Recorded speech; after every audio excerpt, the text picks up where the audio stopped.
morning student, class +1 chemistry, unit 3rd, class based on element. Topic variations of ionization energy along period and group.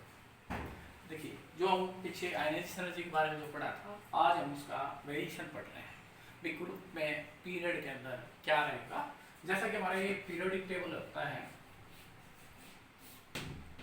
जैसे हम यहाँ ये हमारे पास period है और ये क्या है ग्रुप, यानी कि लेफ्ट टू राइट जाते हैं, टॉप टू बॉटम जाते हैं, तो उन्हीं के बारे में डिस्कस कर रहे हैं। तो यहाँ फर्स्ट क्या है, variations of ionization energy along a period and group.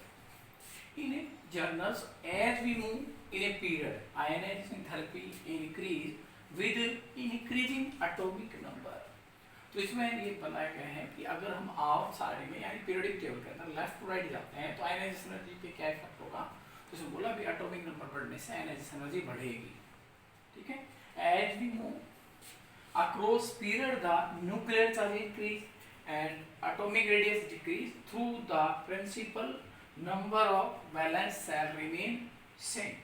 तो इसमें ये बोला गया है कि अगर हम पीरियड में लेफ्ट टू राइट जाते हैं तो न्यूक्लियर चार्ज बढ़ता है और एटॉमिक रेडियस घटता है, उसके साथ जो principal quantum number valence shell है वो क्या रहते हैं, सेम रहते हैं, और एज अ रिजल्ट क्या रहेगा, increase nuclear charge and decrease atomic number. तो इसमें बोला गया अगर पीरियड में जाते हैं तो न्यूक्लियर चार्ज बढ़ रहा है, एटॉमिक नंबर डिक्रीज होगा, उसके साथ वैलेंस सेल क्या होगा, मोर एंड मोर टाइटली। सीधा ये बोला गया है कि भाई जब हम लेफ्ट राइट जाएंगे साइज क्या होगा, डिक्रीज होता जाएगा, साइज डिक्रीज होगा तो क्या होगा, वैलेंस सेल के अंदर इलेक्ट्रॉन क्या इंक्रीज होते जाएंगे, यानी न्यूक्लियर चार्ज के साथ साथ क्या हो रहा है, electron near to noble gas जा रहे हैं, कंप्लीट हो रहा है, यानी कि ऑक्टेट आपका कंप्लीट हो रहा है।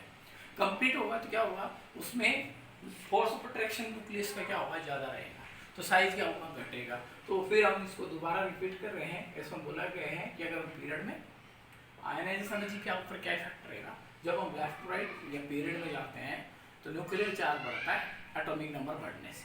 न्यूक्लियर चार्ज बढ़ने का मतलब है एटॉमिक रेडियस घट रहा है। एटॉमिक रेडियस क्यों घट रहा है, क्योंकि लेफ्ट राइट जाएंगे न्यूक्लियर चार्ज बढ़ेगा तो वैलेंस सेल जो क्वांटम नंबर सेम रहेंगे, उसके साथ साथ क्या होगा, न्यूक्लियर चार्ज बढ़ने से एटॉमिक नंबर डिक्रीज होगा, उसके साथ वैलेंस सेल जो ना मोर एंड मोर टाइटली होंगे, यानी कि जो आउटरमोस्ट इलेक्ट्रॉन है ना वो न्यूक्लियस के नजदीक होंगे, और इससे क्या होगा, साइज डिक्रीज होगा और आयनाइजेशन एनर्जी क्या होगा, इंक्रीज हो जाएगी। स्टार्ट। अब देखो पहले हमने पढ़ा variation of ionization energy along a period, अब हम पढ़ रहे हैं ग्रुप, यानी ग्रुप के अंदर कैसे वेरिएशन आएगा। जैसे हमने पीरियड पढ़ा, अभी पढ़ रहे हैं ग्रुप। पीरियोडिक टेबल के अंदर जब हम टॉप टू बॉटम जाते हैं तो आयनाइजेशन एनर्जी का क्या इफेक्ट होता है, तो उसमें देखिए ionization energy keep on decrease along a group from one element to another. इसका मतलब ये है कि अगर हम पीरियोडिक टेबल में, ठीक है भाई, अगर हम आयनाइजेशन एनर्जी की बात करेंगे तो एक ग्रुप में जब हम ऊपर से नीचे आएंगे, यानी कि एक एलिमेंट के बाद दूसरा तीसरा, इस तरह से हम एलिमेंट ग्रुप में आते हैं तो क्या होता है, आयनाइजेशन एनर्जी घटती है।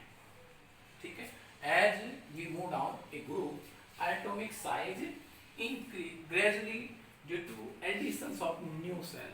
तो इसमें देखिए ये बताया गया है कि हम जब ग्रुप पे जाते हैं तो क्या होता है, नंबर ऑफ ऑर्बिट इंक्रीज होता है, ये न्यूक्लियस है, ये नंबर ऑफ सेल क्या होता है, इंक्रीज होता है। इसका मतलब ये हमारे पास क्या है, एटॉमिक रेडियस।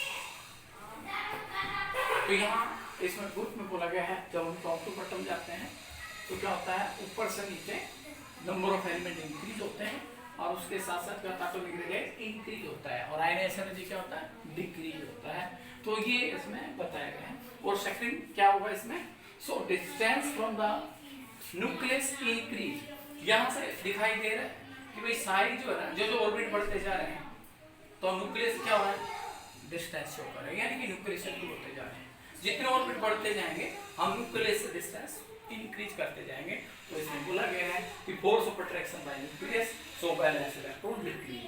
तो इस तरह से न्यूक्लियस का फोर्स ऑफ अट्रैक्शन क्या हुआ, आउटर मोस्ट से वैलेंस सेल इलेक्ट्रॉन क्या होगा, डिक्रीज। तो ये था, अभी हम स्टार्ट कर रहे हैं इलेक्ट्रोनेगेटिविटी। इलेक्ट्रोनेगेटिविटी की डेफिनेशन के बारे में पढ़ेंगे। Electronegativity of an element is the tendency of its atom to attract the shared pair of electron towards itself in a covalent bond. देखिए किसी मॉलिक्यूल में, किसी भी कोवलेंट कंपाउंड के अंदर कोवलेंट बॉन्ड के साथ कोई भी एलिमेंट क्या करेगा, किसी दूसरे एलिमेंट को क्या करेगा, शेयर करेगा, उसको बोलेंगे इलेक्ट्रोनेगेटिविटी। तो इलेक्ट्रोनेगेटिविटी का मतलब ये है कि अगर हम कोई भी दो एलिमेंट की बात कर रहे हैं, जैसे हम HCl की बात करेंगे, ठीक है, या किसी भी एग्जांपल में हम जैसे Cl2 की बात करें, कोई भी एग्जांपल हो, जैसे क्लोरीन के बीच में कोवलेंट बॉन्ड है, तो ये जो एलिमेंट है, ठीक, इसकी जो टेंडेंसी है शेयर किसी नेक्स्ट एलिमेंट के साथ, ये इसमें बोला कि जो फ्री इलेक्ट्रॉन है वो इस एलिमेंट को अट्रैक्ट करते हैं और इनके बीच में क्या होता है, कोवलेंट बॉन्ड बनाते हैं, उसको बोलेंगे इलेक्ट्रोनेगेटिविटी। आज के लिए इतना ही।